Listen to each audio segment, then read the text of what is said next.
Es imposible ser paraguayo sin una definición de propósito. ¿Cuál es nuestro designio colectivo?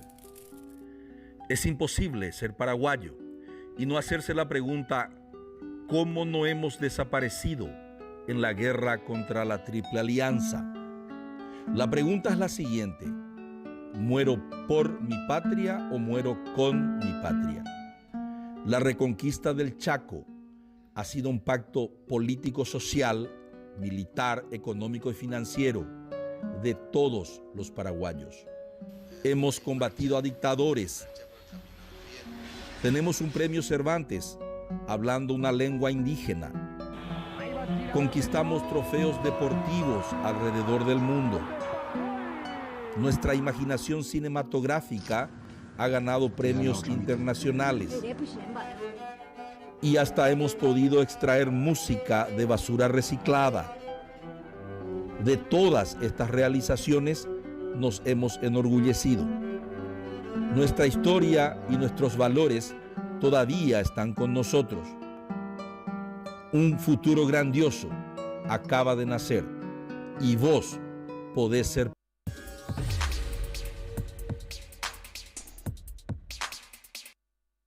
¿De dónde vienen las ideas?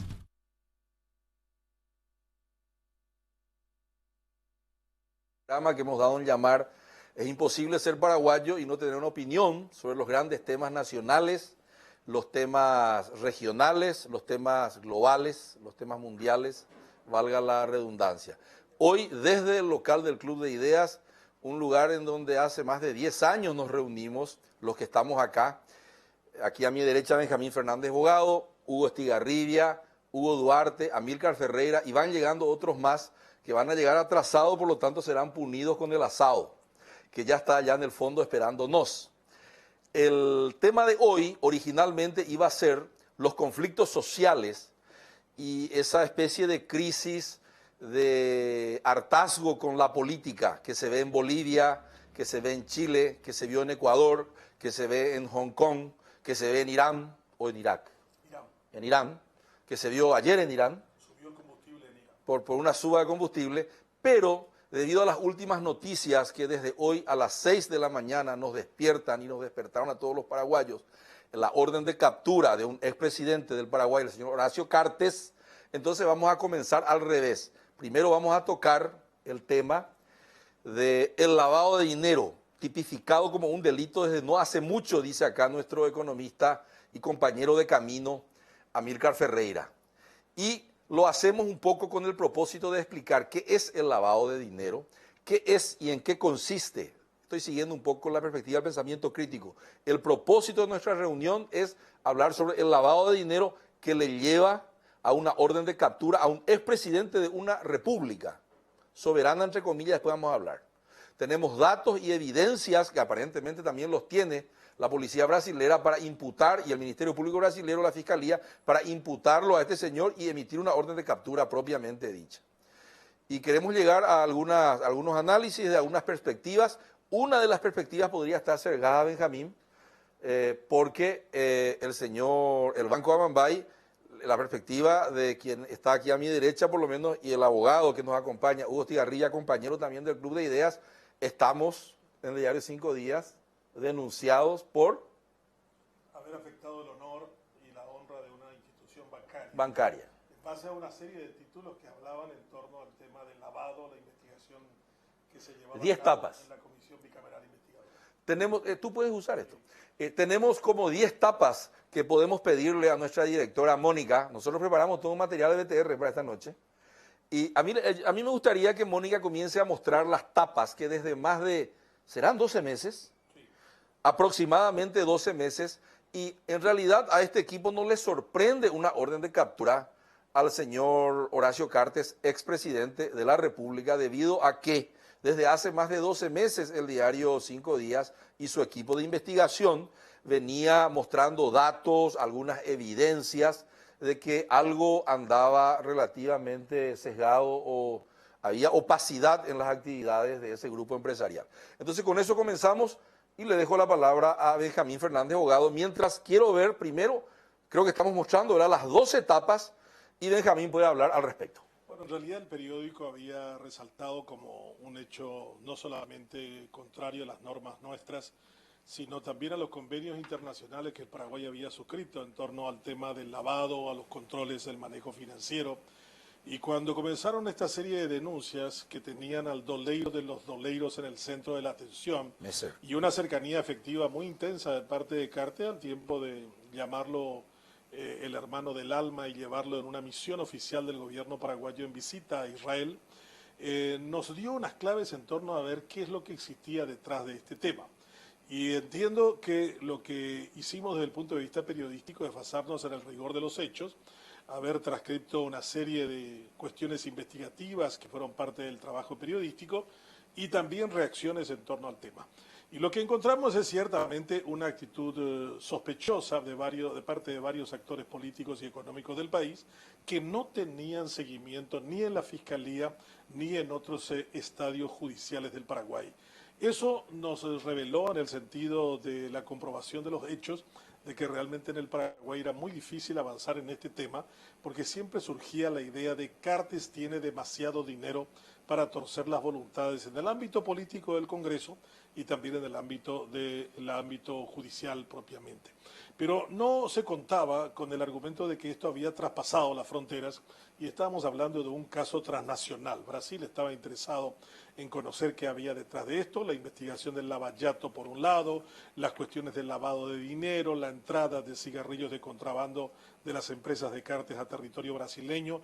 Eso era una cuestión que en algún momento tenía que explotar. Y cuando comenzaron a estirar la investigación sobre el lavallato, encontraron un hombre clave que estaba en Paraguay, que había movido $100 millones durante el gobierno de Cartes sin que nadie se diera cuenta. No se dio cuenta Fernández Baldovino y el Consejo Directivo del Banco Central del Paraguay, no se dio cuenta Santiago Peña, que fue ministro de Hacienda, candidato a presidente en la interna del Partido Colorado. O sea, en definitiva lo que vimos es una serie de llamativas complicidades que nos demostró de que realmente había escasa voluntad política de alcanzar el territorio, de dilucidar por nuestra cuenta una cuestión como esta. Y lo que decías al inicio, Víctor, esta es una cuestión, no es menor el día de hoy. Es la primera vez en la historia de la República del Paraguay que se solicita la detención con fines de extradición a un expresidente de la República del Paraguay. Eso no pasó nunca y en el fondo también es una cuestión que quizás Hugo podría profundizar porque él es político y aparte es jurista. Es una especie de abdicación de nuestra soberanía. Es como decir, solo los brasileros son capaces de llevarle a este señor o solamente los norteamericanos o cualquier otra justicia, pero nunca la nuestra. Todas las investigaciones de los corruptos en América Latina, lo que vos estabas comentando, se dieron por decisiones de los tribunales locales. En cambio, los tribunales locales, la Fiscalía paraguaya, adjuró de su soberanía. ¿En Perú? Y dejó finalmente que sea otro país el que se encargara de esto. No sé si te parece de esa manera, Hugo. Sí, me gustaría que cuando Hugo, que ya puede comenzar a hablar, nos pasen la orden de captura que tenemos allí, que preparamos la orden de captura porque veo a empresarios paraguayos y a abogadas o abogados del Paraguay. Hugo, ¿qué opinas al respecto? Antes que nada, muy buenas noches, un placer estar aquí, un gusto. Efectivamente, lo que pasa es que acá hay un esquema armado para que esto no llegue a la justicia. O sea, CEPRELAP no dice nada, como dicen los ciudadanos comunes, cuando va a depositar un honorario, un monto mayor a $10,000, te piden hasta el origen de la factura que presentas. Sin embargo, no dio nunca nada CEPRELAP. Después, el Banco de Fomento no dio. Sí, la policía llega a traer el allanamiento de la casa donde está Messer, ¿verdad? Después desaparece Messer, después aparece dando un poder notarial en Salto del Guairá. Que creo que ya fue bajo el gobierno actual, entre paréntesis, para mirar un poquitito que hay conexiones, ¿verdad? Entonces, todo está armado para que nunca llegue la justicia a estar cerca del poder político, en este caso, señor Horacio Cartes, ¿verdad? Por poner un ejemplo, yo le voy a contar, en la Fiscalía están durmiendo denuncias que hizo el antiguo excontralor Airaldi sobre varios que son senadores y diputados hoy, de gestiones como ministros, como intendentes, etcétera, se están durmiendo ahí, hoy, en la Fiscalía, enviado por Contraloría, con cuestiones irrefutables, enriquecimiento ilícito, carnicería que no existían, algunos senadores, etcétera, etcétera. O sea, para poner un mal ejemplo de cómo funciona nuestra justicia. Entonces, en este caso, realmente, nadie dijo nada. Nadie vio, nadie dijo nada, Hacienda no dijo nada, BCP no dice nada, pero el organismo encargado, voy a contar una anécdota, el organismo encargado de CEPRELAB, el titular se pasaba viajando por el mundo, una vez lo encontré yo en un aeropuerto. Muy de nicho. Sí. Tratando de cumplir con las normas de Gafisú, de Gafilad, etcétera, etcétera, pero ¿y acá cómo estamos, verdad? Entonces, yo creo que acá hay todo un esquema armado para que al poderoso nunca se le toque y al pobre ladrón de gallina, no justifico con eso el robo de gallina, ¿verdad? Pero a ese que comete un delito bagatelario, ese se va adentro, ¿verdad? Entonces está todo armado, todo armadito de otra manera y no termina ahí. Esto de meterse en política, porque antes, es una realidad, antes a los bandidos se les tenía lejos la política, después ya empezaron a financiar la política y después finalmente los bandidos estuvieron al frente de la política. Es una realidad, es un poco duro lo que digo, ¿verdad? Pero es así. ¿Verdad? Entonces hoy ya no financian, ya están ellos, ya están sus abogados. Hay abogados de narcos, hemos tenido en las cámaras, ¿verdad? O esposas de abogados de narcos, ¿verdad? Entonces es una realidad. Ellos han salido y han copado nuestra política por la impunidad, por la justicia, mucha responsabilidad también del Ministerio Público. El cargo más apetecido por el poder siempre ha sido el Ministerio Público. Presidente que está pensando en su futuro designa al fiscal general del Estado. ¿Por qué? Porque es el que va a mover la persecución penal. La Corte Suprema de Justicia, barbaridad de cómo permitir que el presidente sean candidatos a senadores. Hoy, si Cartes tiene fuero es porque es senador electo. No porque es senador vitalicio, porque el senador vitalicio nunca juró, no es como Rodríguez Guasmosi. Él no tiene fuero como senador vitalicio, pero de conformidad al artículo 191 de la Constitución, como senador electo sí tiene fuero. Senador electo porque la Constitución no habla de incorporación o no. Entonces, si hoy tiene fuero que le protegen es por una justicia servil, una justicia manipulada, una justicia que obró con antijuricidad, con ministros de la Corte actuales y anteriores que tenían que ser destituidos, sometidos a prevaricato y muchos de ellos hoy que tenían que estar presos. O sea, él no puede ir preso entonces hoy. No puede ir directamente preso por el artículo 191 porque es senador electo. A no ser que le saquen el fuero. Claro, entonces, si viene el pedido de captura de Brasil por el proceso de extradición, ¿verdad? Por la vía del proceso de extradición, vienen relaciones exteriores, va a la justicia, el juez tiene que pedir ese fuero. Yo tengo por una mayoría pregunta, de 2/3 de los presentes. Tengo una pregunta para Hugo, Sí. si me permites. Sí, cómo no. Considerando la última crisis donde casi los de Añetete los de Horacio Cartes lo llevan a un juicio político al señor presidente actual de la República que pertenece a Añetete, ¿los de Añetete le van a sacar el fuero? Yo creo que ¿O son rehenes mutuos? Yo creo que en este momento hay también un importante miembro de Añetete que está salpicado del tema de corrupción dentro de este esquema, que es Juan Ernesto Villamayor. Entonces, acá lo que hay que mirar es quién está libre de este esquema, ¿verdad? Para poder hacer un análisis de cuál va a ser el comportamiento de las fuerzas políticas que evidentemente van a quedar un poco conmocionadas por este tema, porque van a empezar a, como dijiste antes de salir al aire, como dijiste, va a haber gente que se va a cuestionar su propia continuidad dentro del paraguas de ciertos actores políticos hegemónicos y puede ocurrir algunas deserciones importantes. Ahora también es importante saber, para poder hacer un mapa de situación, cuál va a ser la posición de los llanistas que están en este momento también en el Senado. Porque hoy salió ya Llano directamente, antes de que la sociedad dijera el tema, hoy salió Llano a decir que Cartes tiene fuero. Como diciendo, este es un tema que no se puede hablar porque él está protegido. Entonces, si vos tenés esos jugadores del sistema político nuestro, ya prácticamente con una toma de posición sobre lo que es este asunto, aventurar cuál sería la posición de Añetete en este momento es muy difícil, porque si van a actuar en un sentido como para sacarle ese fuero a Horacio Cartes, en algún momento van a tener que hacer lo mismo con, o van a tener que callarse de algunas personas que pueden seguir siendo involucradas en este esquema, que pertenecen al gobierno de Manito, y no solo al gobierno, sino al primer anillo. O sea que esta es una situación que no ha hecho más que empezar, a mi criterio. Quiero hacerle una pregunta a Amílcar. Estábamos hablando antes de que comenzáramos el programa que el lavado de dinero tipificado como delito no es algo muy antiguo. ¿Y por qué no es así? ¿Y por qué emerge ahora? Creo que es importante darle un poco de contexto. En primer lugar, buenas Por eso. noches.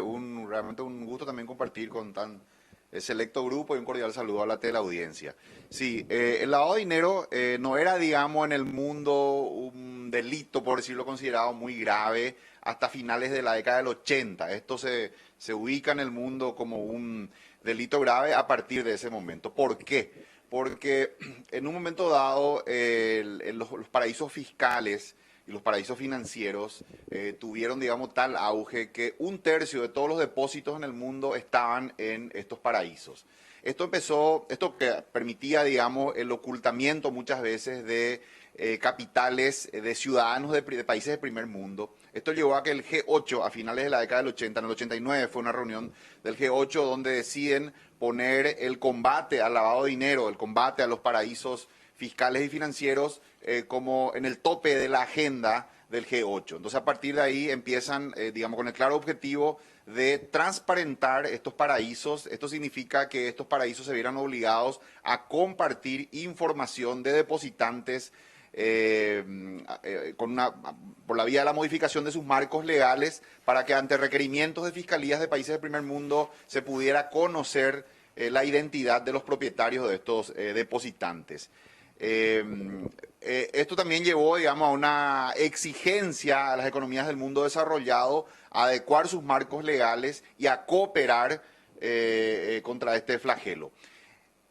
Más adelante, en el 2001, luego de los atentados de las Torres Gemelas de Nueva York, se agrega un elemento más que refuerza esta idea, digamos, de combatir los paraísos y hacer que los países cooperen, con un argumento más que fue el financiamiento al terrorismo. Ya no solamente el lavado de dinero y la existencia de, digamos, territorios grises en este aspecto, ¿no?, de transparencia y de cooperación, era peligroso por una cuestión de evasión de impuestos de países del primer mundo, sino también ya por la posibilidad de que a través de estos mecanismos, a través de estos paraísos, se canalizaran financiamiento al terrorismo. Entonces ahí digamos que adquirió todavía mayor gravedad el estar involucrado en operaciones de lavado de dinero, porque esto implicaba la posibilidad de que también en el medio estuviera el financiamiento del terrorismo.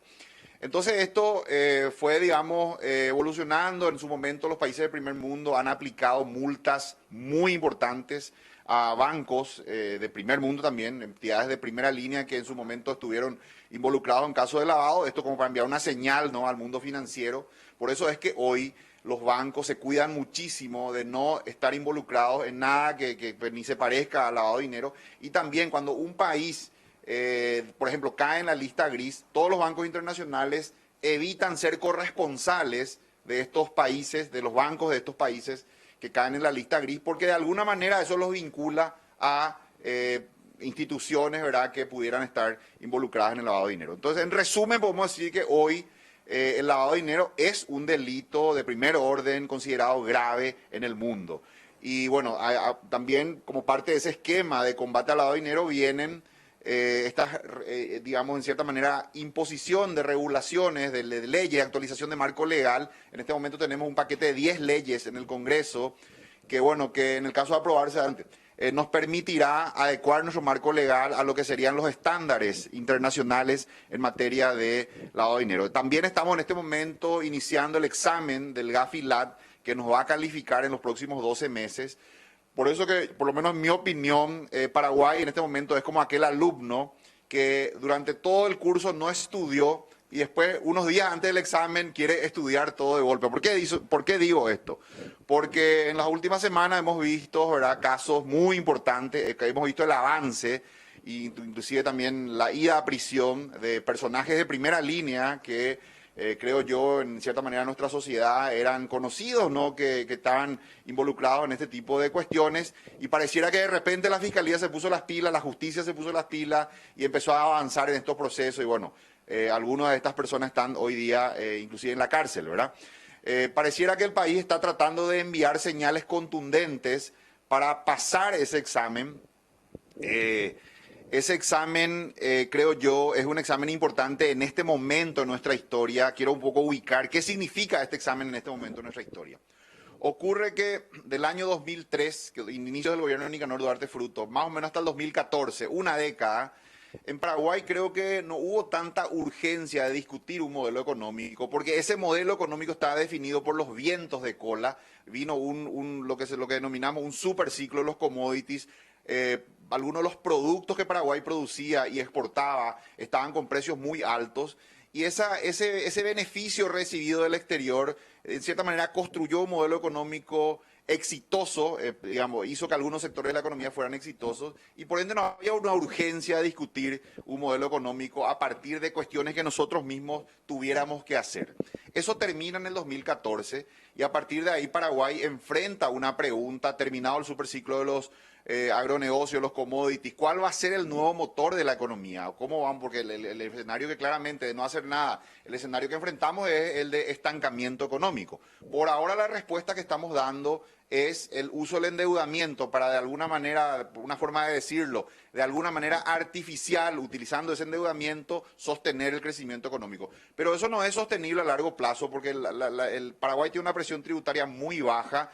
La relación deuda-PIB va creciendo, eso tiene un horizonte, yo me animo a decir 5, 7, quizás máximo 10 años más de poder sostener ese crecimiento del endeudamiento, eventualmente llegaremos a más temprano que tarde, llegaremos a un tope, ya no podremos seguir avanzando en ese proceso de endeudamiento, por ende ya no vamos a tener ese motor artificial para seguir impulsando la economía y por eso se hace urgente en este momento discutir cuál va a ser el nuevo modelo económico. En ese sentido, una oportunidad importante que tiene Paraguay es el de alcanzar el grado de inversión. Pero ¿qué dicen las calificadoras? Dicen, Paraguay es una ecuación incompleta, dicen las calificadoras, porque por un lado hizo bien las tareas en cuanto a ordenar la economía, ese orden macroeconómico, ¿verdad? Caracterizado por un lado equilibrio fiscal, con un déficit fiscal acotado, pequeño, limitado, y por otro lado la independencia del Banco Central, que permite, digamos, construir un ambiente de estabilidad. Pero la ecuación incompleta decía porque falta otro componente importante que es la fortaleza institucional. Lo que señalan las calificadoras claramente acerca de Paraguay es que adolece de debilidad institucional. Y en cierta manera este examen del Gafilat es una prueba para ver si Paraguay realmente está dispuesto a avanzar en un proceso de fortalecimiento institucional o no. Por eso es que esas señales contundentes de ese alumno que está ya empezando el examen y entonces como que de repente se quiere poner al día, quiere enviar esas señales contundentes, en mi mirada como analista eso es lo que está pasando, ¿verdad? Se están tratando de enviar señales y esto que ocurrió hoy, esta orden de captura internacional que surge de Brasil y que seguramente en algún momento llegará acá, es también, creo yo, una prueba que viene en un momento delicado del país donde nosotros tenemos que demostrar fortaleza institucional o bien atenernos a aplazarnos en esa prueba y eso implica ir nuevamente a la lista gris, eso implica un fuerte retroceso para el país y un golpe durísimo al sistema financiero nacional porque va a implicar seguramente cierto aislamiento de nuestro sistema financiero y bueno, en ese contexto se da toda esta situación, ¿verdad? Muy bueno el análisis de Amílcar. Quiero seguir un poco la línea del pensamiento crítico que usamos aquí en el Club de Ideas. Decíamos que el propósito es analizar el lavado de dinero, Amílcar magistralmente lo define, y en ese contexto la orden de prisión de Horacio Cartes que hoy nos desayunamos todos. Los datos que se manejan, quiero leer acá la revista Histoe, dice que el mercado del contrabando de cigarros desde Paraguay le hace perder al Brasil 6,4 billones en impuestos por año a la Receita Federal del Brasil. Son datos de Fundación Getúlio Vargas. Billones es miles de millones. 6,4 dividido 4, ¿cuánto sale? Haceme un poco vos ahí, porque yo me aplacé en álgebra en la facultad, en la escuela. Matemática estamos mal acá en el Club de Ideas. ¿Cuánto es? 1.6. Bueno, 1.6 millones de... 1.600 millones de dólares pierde por año, según datos de la Receita Federal, trabajadas con la Fundación Getúlio Vargas de São Paulo. Sí. A Dilma le echaron por 1.000 millones de dólares. Es el rombo que ella hizo y que después determinó su impeachment o juicio. O sea que el daño que se le causa desde Paraguay por impuestos no recaudados al Brasil es superior a lo que en el Brasil se consideró para echar a una presidenta. Y ponamos ese análisis. Está bien. Bueno, esa es la primera evidencia. Lo segundo, que quiero que pase nuestra directora una carta o una esquela donde la Policía Federal del Brasil capta una carta y donde el señor Messer le manguea a su amigo del alma $500,000. Encuentran la foto de la carta en el teléfono celular de Messer. Encuentran la foto de la... Y ahí está la carta, están mirando nuestros telespectadores en este preciso instante. Patrón. Bueno, la pregunta que le hago acá a mi puntero derecho, Benjamín Fernández Bogado, es, siguiendo el análisis de Amílcar, dice que estamos como esos alumnos delante de un examen de ingreso en la lista de los que hacen bien los deberes financieros a nivel internacional. Y el mundo está observando, dice aquí Amílcar, que algunos no lo escuchan porque... ¿Cómo actuamos? No tenemos el micrófono para Amílcar. Amílcar dice, y el mundo nos está mirando. Y la pregunta, digo lo siguiente, le meten en cana a González Dar, no dijo nomás el nombre de Amílcar, yo ya iba a decir ya. Le meten en cana, haciendo bien los deberes a González Dar, sobre los 90 del segundo tiempo, cuando ya estamos por rendir el examen, y Bolsonaro le escupe en el deber a Marito, y le mete en cana a... Pide que le metan en cana a un señor Cogorno que maneja el shopping China y al señor Horacio Cartes. La pregunta es la siguiente. Si Marito no le mete preso, ¿nos aplazamos en el examen? A mí me parece que esta situación devela mucho de nuestra situación de debilidad institucional, porque primero es Brasil el que hace la investigación y es el que presenta los cargos y es que solicita la prisión preventiva de Cartes. Aquí nos demuestra con eso, ustedes no serían capaces nunca de hacerlo, por lo tanto lo tuvimos que hacer nosotros. En el caso de González Daer pasa una cosa más o menos similar. Había tantas evidencias sobre el tema y en el momento en que se le detiene a González Daer, hay alguien a su lado que le saca una fotografía con un teléfono celular en la mano. O sea, si nosotros queríamos demostrar que somos serios e institucionales, evidentemente no lo somos, porque si alguien tiene acceso a un teléfono celular donde puede seguir operando su negocio de siempre, demuestra que no somos serios en este tipo de cosas.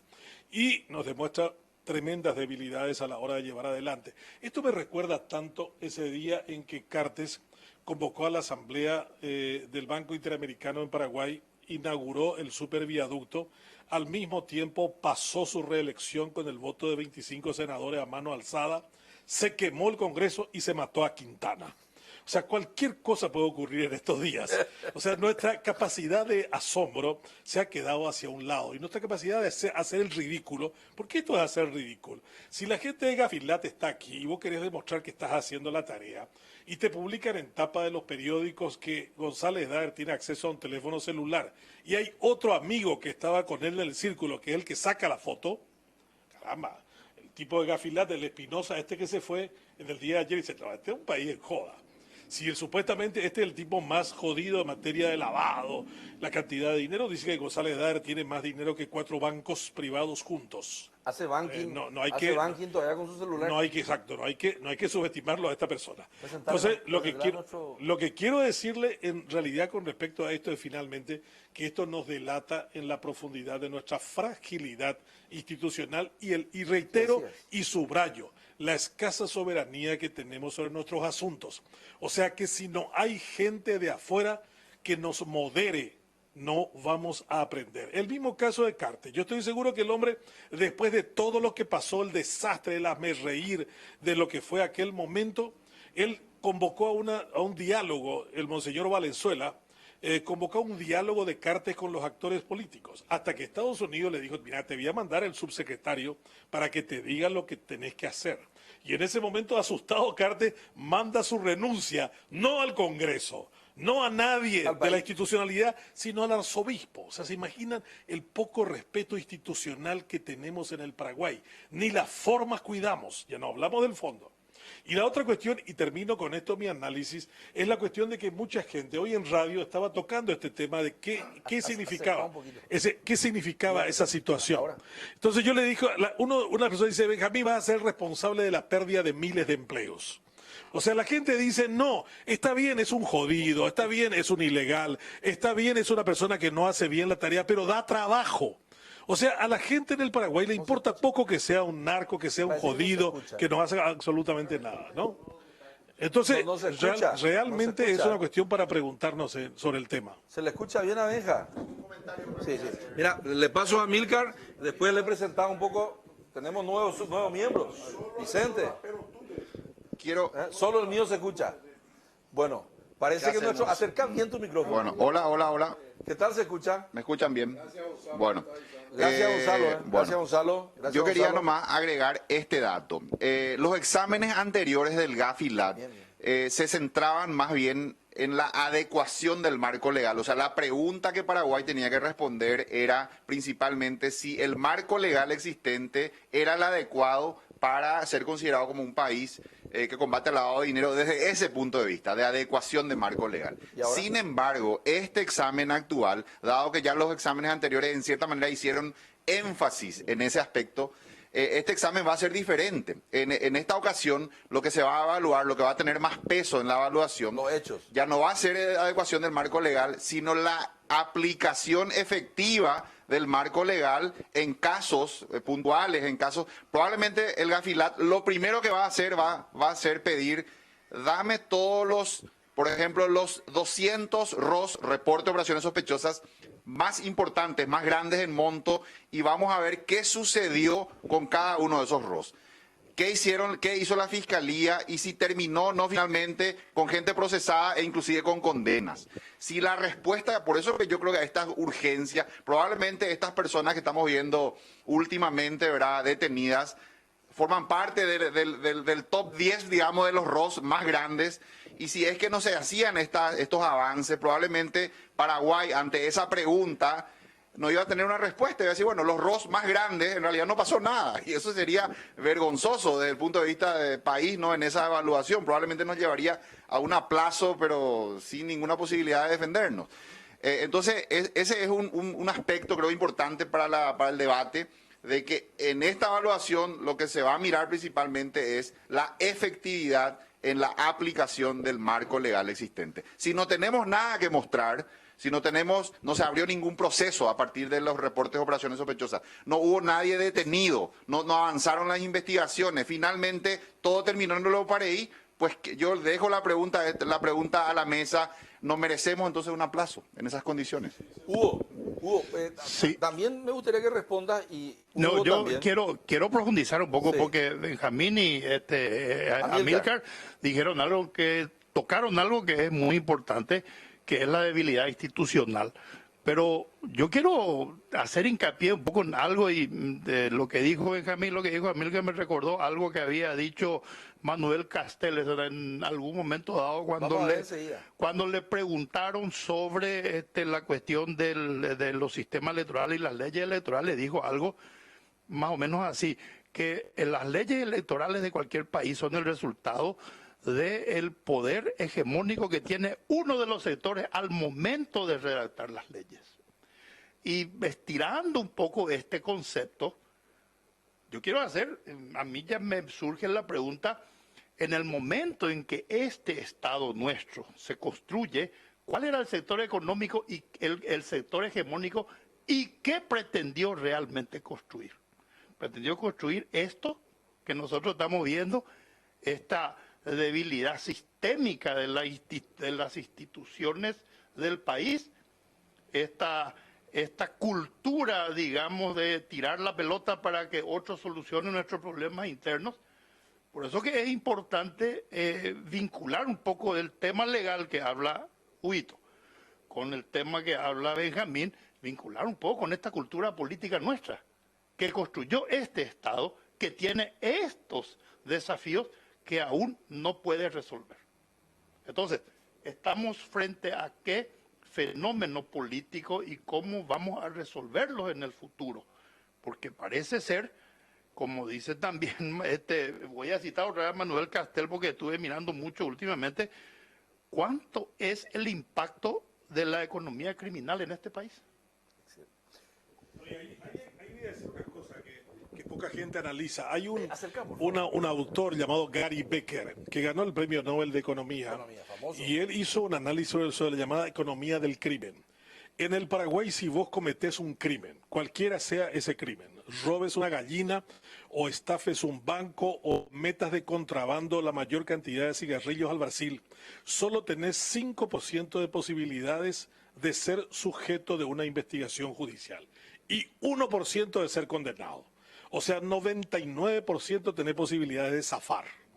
Entonces, el tema es escandaloso.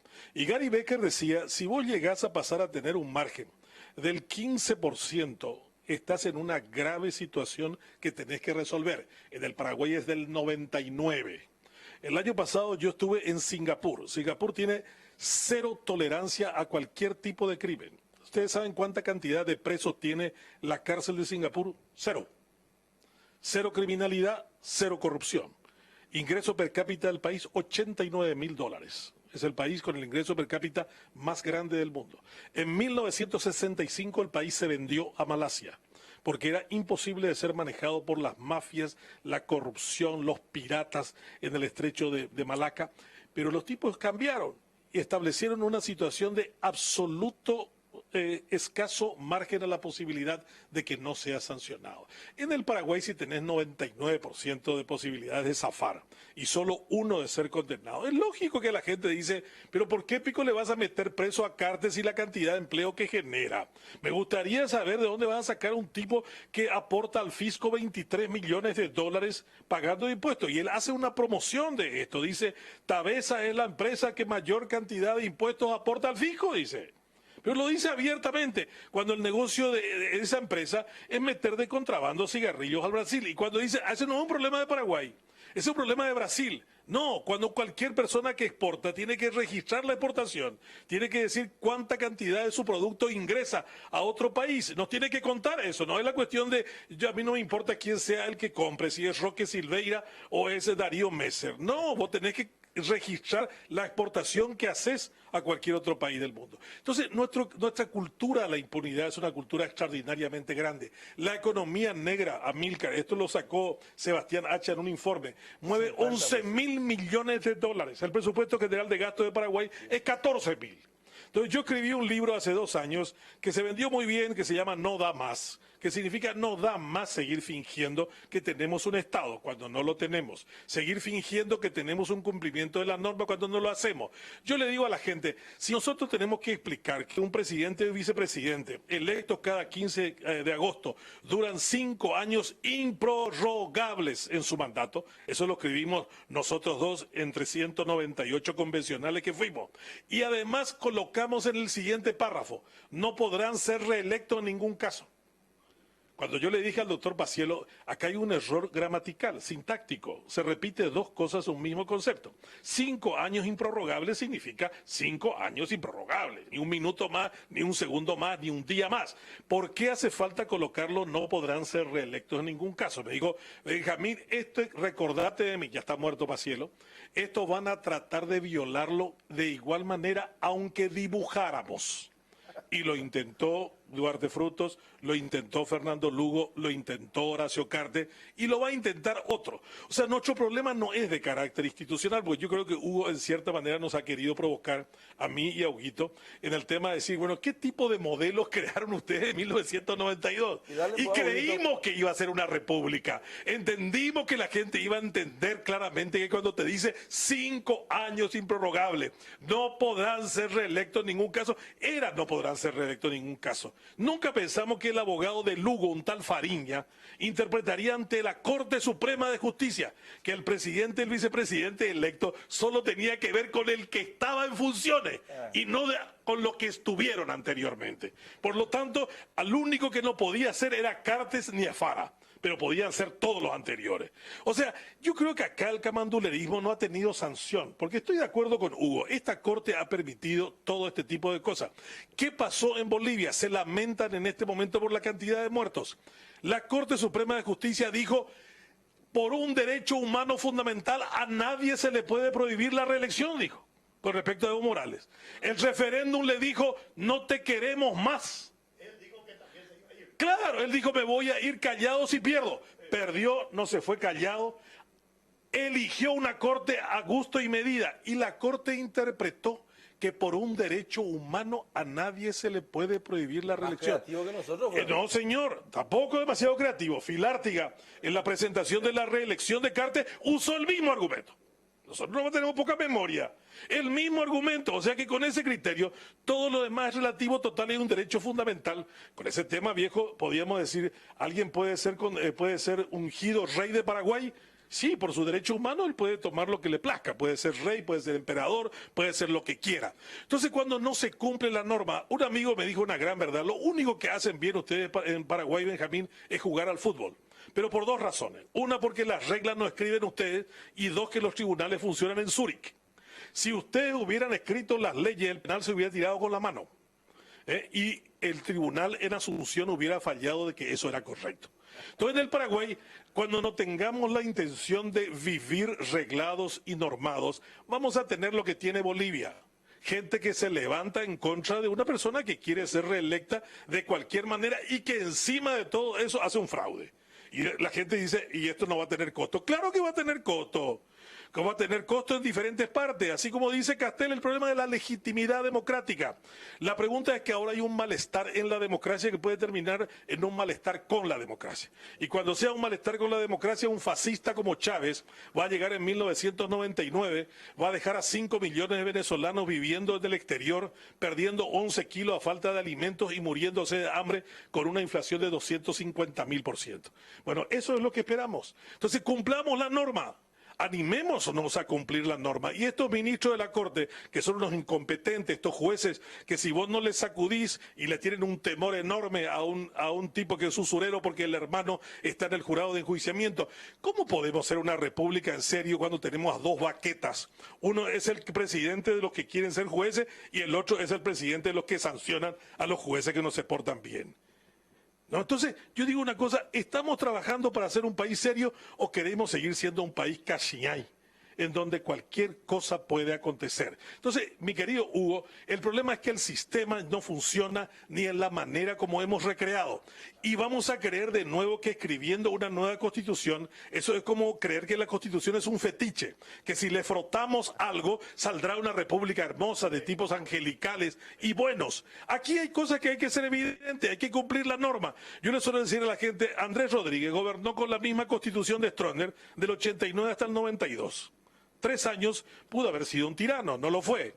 Pero entonces quiere decir que nunca una norma mala puede ser peor que un gobernante que decida no cumplir lo que ella ordena. En conclusión, nuestro sistema nunca ha podido ser implementado ni como lo decimos en la Constitución. Tengo una pregunta final antes de entrar en el tema 1. Estamos a tipo Guaí. Comenzamos por el tema 2 y vamos al tema 1. Ganó, pero viste que tenía la camiseta al revés. Bueno, y la pregunta se la hago a Hugo. Y después rapidito cada uno y después entramos en lo que dice Manuel Castel, que tú acabas de repetir, que hay un cangüero total con la democracia, en la democracia que puede llevarnos a un malestar con la democracia. Y la pregunta es, pero rápido tienen que responder, no se da primero, el asado ya está, ya en el fondo, se está quemando ya, ¿verdad, Juanpa? El asado ya está. Y ahora, por eso te lleva la voz. ¿Es el fin de Horacio Cartes? Esta es pregunta cerrada, no es abierta, tipo encuesta. ¿Sí o no? ¿Por qué sí o por qué no? Vos ya me dijiste y voy a repetir lo que dijiste antes. ¿Se va preso o no? Y hay que ver qué profundo es esto que pide Brasil, ¿verdad? que ver la profundidad. Me dicen también que Estados Unidos probablemente van a pedir, ¿verdad? Es difícil predecir el fin teniendo tantos senadores y diputados. Hoy algunos escribían que para Paraguay hay más recesión, ¿verdad? Teniendo medios de comunicación como los que tienen, teniendo bancos, teniendo inversiones como las que tienen, vendiendo la idea de que es el mayor aportante al fisco paraguayo, ¿verdad? Es difícil. Paraguay se metió en las teorías. Así que yo no te puedo decir eso, pero sí un golpe fuerte al Paraguay, no a Horacio Cartes. Golpe fuerte al Paraguay fue cuando le eligieron ya a Cartes como presidente, con la fama internacional que tenía. Golpe fuerte era cuando viajaba a México y todo el mundo se burlaba por los procesos que tenía ahí contrabando de cigarrillos. O a Colombia, o después ya no podía viajar, ¿verdad? Claro. Entonces, no te puedo decir que sea el fin, pero sí un golpe fuerte. Pero también es un golpe fuerte al que anda por caminos ocultos, torcidos, opacos, grises, y para todos sus corifeos, para todo lo que hacen coro, para todos los políticos que se agacharon, que se volvieron genuflexos, que no respetaron la tradición familiar, histórica republicana, para el Partido Colorado que hoy en una mesa reunida, ahí se fue a rendir pleitesía, presidente del Partido Colorado, una vergüenza, se estarán revolcando sus tumbas J. Eulogio Tigarribia y otros prohombres del partido, ¿verdad? Hablo de un pariente porque sabía cómo pensaba, ¿verdad? Entonces yo te digo, creo que podría ser sí el fin de que los bandidos se metan en política, ¿verdad? Que se aleje la financiación política y que muchos se tengan que portar bien, porque hay que ver cómo se portan estos senadores cuando venga el pedido de desafuero. ¿Verdad? Entonces yo te digo algo, hay crisis es sinónimo de oportunidad, ¿verdad? Es que se haya ido preso González Daer, que se haya ido preso su hermano, que ahora pase lo de Cartes, significa que ya no se van a reír más los que andan de lo torcido, de lo correcto. Ah, vos sos un tonto, sos un iluso. No, pero vos no vas a llegar a ningún lado así. La eterna sorna hacia lo que tratamos de hacer bien los deberes. No, pero en tribunales tenés que buscar influencia, tenés que ser parte de tal o cual grupo determinado, ¿verdad? No. Entonces yo creo que este tipo de cosas, cuando suceden, pueden golpear, pero a la vez es positiva. Ahora, ratifica algo. Paraguay es una democracia tutelada. Hace rato lo vengo diciendo. Tutelada por Estados Unidos, tutelada por Brasil, tutelada por organismos internacionales. Recuerda cuando Vio intentó un golpe en el 96, la OEA intervino, la Embajada de Estados Unidos intervino. Ahora cuando intentó la reelección Cartes, con la enmienda vino su secretario, hubo la que nos trató el tema. Porque no era el muerto Ulises Quintana, no era el muerto Quintana, no Ulises Quintana, era el otro. No era el muerto, Rodrigo Quintana, perdón. Ulises Quintana se presentó a candidato a Ciudad del Este hace poco ahora, sí. Con gran ruido, procesado por narcotráfico, vínculo con el narcotráfico. ¿Alguien dijo nada? Nadie dijo nada. Entre paréntesis. No, era la muerte de Rodrigo Quintana, ¿verdad? No era lo que pasó allá en el Congreso, era el que vino de Estados Unidos.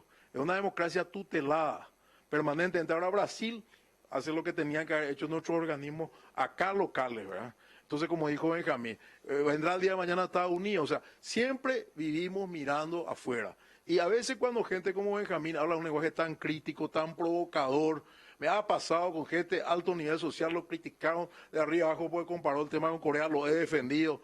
O cuando va y saca un posgrado en el extranjero que no es lo que la mayoría conoce, que es una maestría, un doctorado, que también hay un fellow de un año, no, todo el mundo ya te baja la caña, ¿verdad? Entonces, pero es que decir la verdad cuesta caro para claro. Y sin embargo, esto nos tiene que demostrar que decir la verdad, obrar recto, poder llegar a tu casa, que tus hijos te abracen y que estén orgullosos de tu apellido, vale también. Vale. Entonces yo creo que aprovechemos esto y ojalá que la justicia funcione como corresponde, sea hoy sea el señor Cartes, sea González Daer, sea quien sea, pero que los políticos estén a la altura, porque esta es una prueba para los políticos. Cuidado que si los políticos no están a la altura, van a buscar un personaje que se ría del sistema. ¿Por qué crece Payo Cuba en la encuesta? Porque se ríe del sistema. Porque puede gustar o no gustar, pero se ríe del sistema, le provoca el sistema. Entonces, ese tipo de gente después, yo lo conozco a Payo hace mucho tiempo, pero un Chávez, por ejemplo, llegó así, y ahí tenemos lo que pasó en Venezuela. Evo Morales se mofó la Constitución, manipuló la justicia, 3 semanas en Bolivia de convulsión social, renuncia al final, fue un golpe. No, por favor. Entonces hay muchas cosas que revisar acá, yo creo, pero sobre todo no te puedo garantizar, pero sí es un golpe fuerte para quienes creían que este señor estaba más allá del bien y el mal.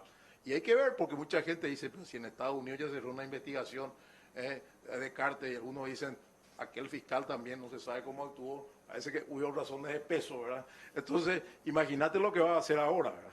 Pero también hoy escuché una pavada en una radio que decía que esto es porque Cartes se le plantó a Brasil. Algo de eso. ¿En qué se le plantó? Los miembros del Consejo de Itaipú de la época de Cartes, ¿qué se plantaron a Cartes? Decían, usen y abusen del Paraguay. ¿En qué mejor precio recibimos por la energía de Brasil? ¿En qué? Vino sí Pedro Ferrer un día, dijo no voy a firmar el acta. Yo no veo ninguna plantada, no veo que Brasil pueda estar enojado por las actitudes de Cartes en el pasado, ¿verdad? Con respecto a Itaipú y a otra, Argentina menos, acuerdo Macri Cartes, muy cuestionado, ¿verdad? Entonces, por favor, acá no estamos hablando de un patriota que ha defendido golpeándose el pecho, defendiendo los intereses de Paraguay. No. Así que vamos a poner las cosas en su lugar. Benjamín dice que, vamos a hacer acierto corre. Benjamín dice Elvin. Sí, yo estoy de acuerdo con eso, que es el fin del modelo del empresario que dice, yo voy a ser candidato, se pelea Llano con Galaverna para ver quién de los dos le convence para qué partido, le gana Galaverna la partida. Y tenemos un presidente que es el primer presidente en la historia del Paraguay que fue un expresidiario. Un expreso de Tacumbú llega a la presidencia de la República y nunca había votado en su vida. La primera vez que votó por sí mismo. Entonces, participación cívica, cero, interés en la política, ninguno, y por sobre todas las cosas, un hombre con un antecedente que era nefasto, que en cualquier país del mundo te hubiera evitado alcanzar ese nivel de jerarquía dentro de la sociedad, que es el primer magistrado de esa nación. Yo creo que se acabó porque el modelo de yo tengo plata y puedo hacer lo que quiera quedó en entredicho. Podés hacer lo que quiera del Paraguay, pero más allá del Paraguay no vas a poder hacer. Y él no es Lula ni tampoco él es Evo Morales. Por eso, hoy cuando la mitad de los senadores y diputados de su movimiento se fueron a darle su apoyo y después se encontró con 20 personas en la vereda de su casa sobre la avenida España, fue para tratar de creer que todavía tiene calor de multitudes. Y en este país que tiene una vieja tradición de decir, yo estoy con el poder mientras el poder me sirva, pero si el poder está con una orden de detención en Sao Paulo, la situación no creo que sea para nada de rejuntarte con él, como decimos en paraguayo. No es lo juntarte, sino rejuntarte. Yo no me rejunto con él. Y la otra cuestión que veo que ya no tenemos mucho tiempo para analizar es que Brasil siempre ha sacado partido de nuestras crisis. O sea, cuando nos resuelven nuestra crisis, nos cobra. Cuando le lleva a Stroessner exiliado por 20 años, nos pasó la factura. Cuando posteriormente se encarga de llevarle a Cubas Grau en un avión de la Fuerza Aérea Curitiba, abrazado por el presidente del partido, Bader Rachid, en el aeropuerto internacional, nos pasó la factura. Cuando llevó a Fernando Lugo a ser tratado de cáncer, pagado por el taxpayer brasilero en el sirio libanés, nos pasó la factura. Cuando hizo los acuerdos con Cartes diciendo, no me jodas con la cuestión de Itaipú, que es un gran negocio para mí, seguí nomás vos con tu negocio del cigarrillo, nos pasó la factura. Y ahora nos va a pasar la factura. O sea, cuando la gente diga esto no va a tener costo, claro que va a tener costo. Esto va a ser una lucha de poder interna tremendamente fuerte entre Abdo y Cartes.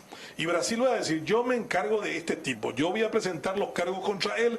El Darío Messer todavía no habló. En la delación que voy a premiada, que probablemente va a existir, va a ser todavía mucho más contundente, pero a cambio de eso, no toquemos el tema de Itaipú. Esa puede ser una negociación absolutamente posible que puede generar un conflicto a nivel interno de características extraordinarias en el país. Y yo creo que para mí, y termino con esto, Hugo Ruiz Solazar la entrevista a Mario Abdo en la edición de ABC del domingo.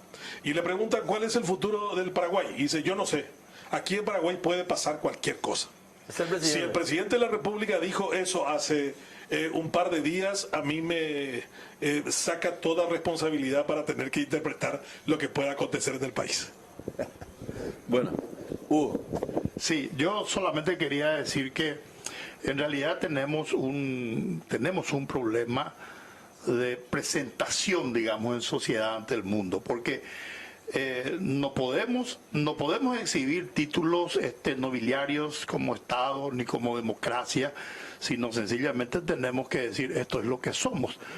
Si miramos los últimos gobernantes de este país, encontramos que tuvimos un gobernante por 5 años que primero conoció el rigor de la cárcel acá por haber violado algunas cuestiones relativas y engañó al Banco Central con la cuestión de dólares, y también está cuestionado en otros países por su vínculo con el contrabando.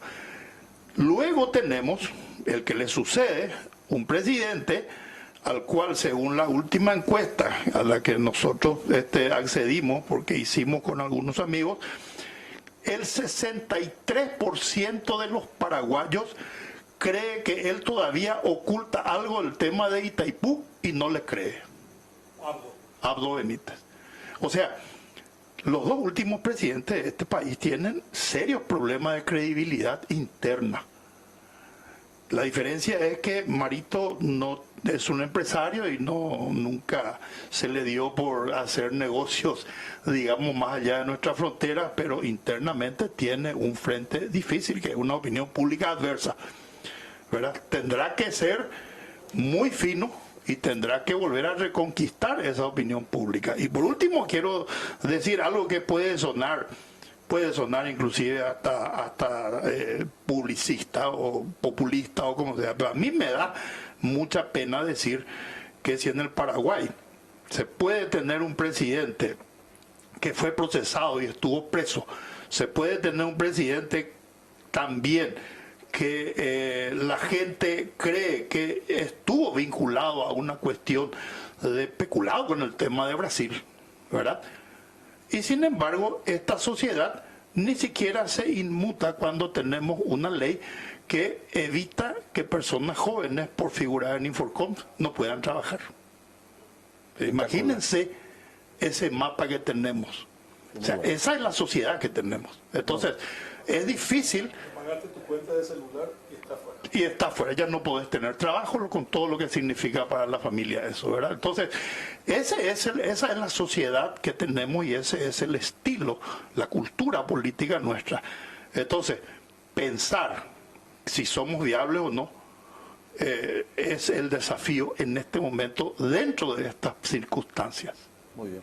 Amílcar, breve ¿va a nomás. repercutir en la economía esto? Sí, yo insisto de que estamos, digamos, con un tiempo de descuento, estamos sosteniendo la economía con un proceso de endeudamiento creciente que tiene un horizonte, yo diría, máximo de 5 años más.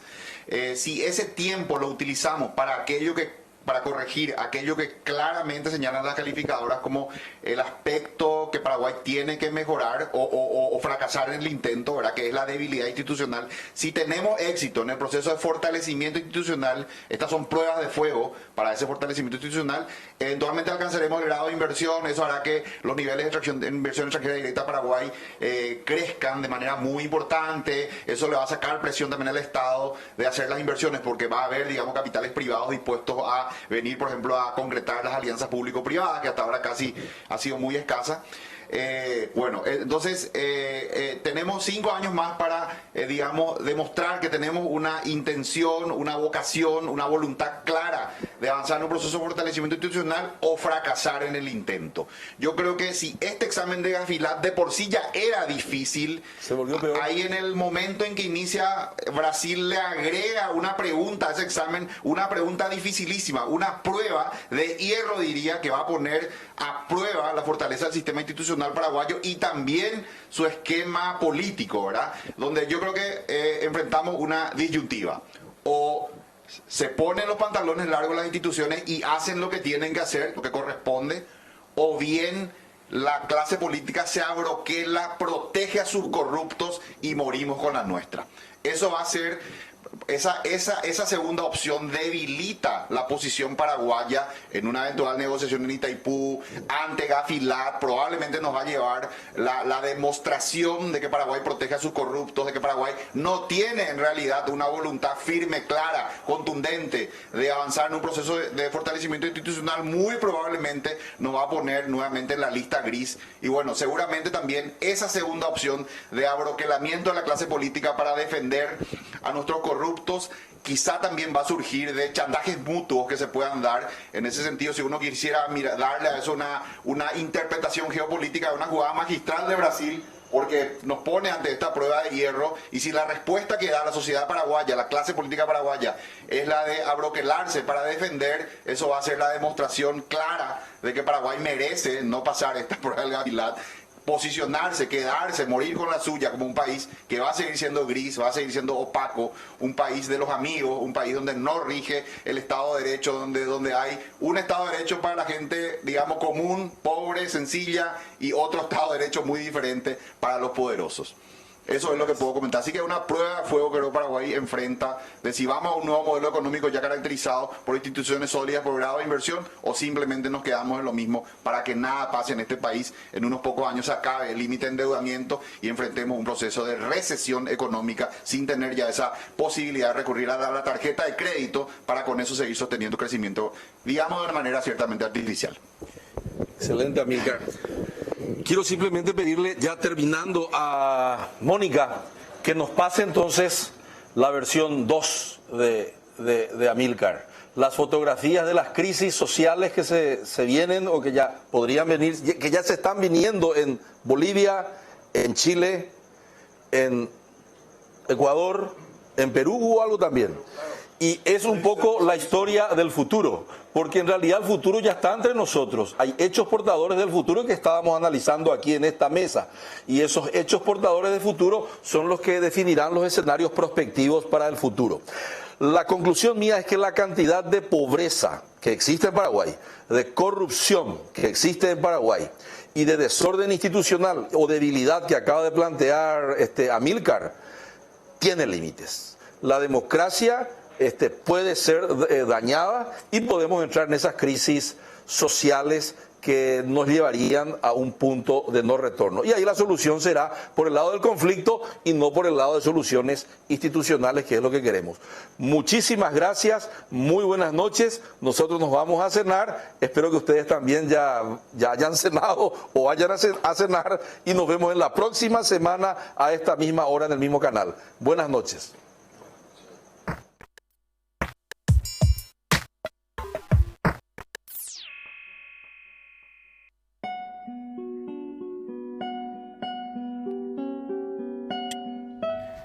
Es imposible ser paraguayo sin una definición de propósito. ¿Cuál es nuestro designio colectivo? Es imposible ser paraguayo y no hacerse la pregunta: ¿cómo no hemos desaparecido en la guerra contra la Triple Alianza? La pregunta es la siguiente: ¿muero por mi patria o muero con mi patria? La reconquista del Chaco ha sido un pacto político-social, militar, económico y financiero de todos los paraguayos. Hemos combatido a dictadores. Tenemos un premio Cervantes hablando una lengua indígena. Conquistamos trofeos deportivos alrededor del mundo. Nuestra imaginación cinematográfica ha ganado premios internacionales. Y hasta hemos podido extraer música de basura reciclada. De todas estas realizaciones nos hemos enorgullecido. Nuestra historia y nuestros valores todavía están con nosotros. Un futuro grandioso acaba de nacer y vos podés ser